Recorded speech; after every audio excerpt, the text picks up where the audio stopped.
Seems you haven't pleased anyone. The people who say you're taking money away from the NYPD at a time when crime is going up, and others who say you're just moving money around to other departments by moving it outside the NYPD and putting that on other balance sheets. So walk us through a bit this new budget, specifically as it pertains to the NYPD.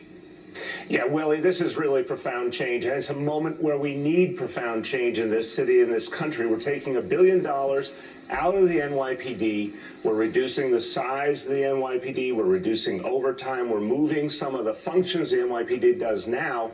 They will be replaced by civilians handling those functions who can do them better. And we're going to take that money and put it into youth initiatives. We got to help young people, particularly in this tough moment in history. So we're taking money from the police, putting it into youth initiatives. I think that will help us be a safer city in the future, that investment in young people. And then we're taking another $500 million and creating recreation centers, community centers for young people, broadband access for young people who live in public housing. These kind of investments and then other reforms. We have to be in a constant place of reform. So we're going to get rid of solitary confinement in our jails. We're going to take this moment in history and amplify it by taking the Black Lives Matter symbolism and putting it all over this city, including right in front of Trump Tower. And then we're going to do something even bigger and have a commission on racial justice and reconciliation, patterned on the Truth and Reconciliation Commission in South Africa, that will systematically, officially identify where structural and institutional racism exists in New York City government and in our city in general, and then specifically define how we will end it, how we will tear it down, how we will transform, and put real resources and policies in place to change it.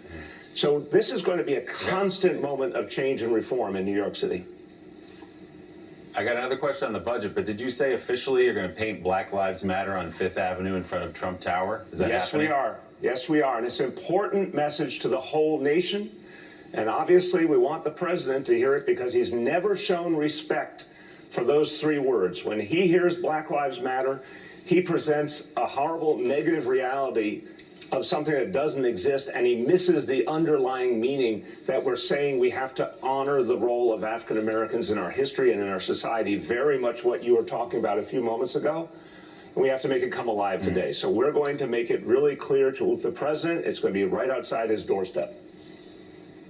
You've heard critics from your own police department, including the commissioner, saying there is a storm on the horizon. That's a quote from Commissioner Shea. He says we're just seeing the beginning of the iceberg that's coming in terms of crime.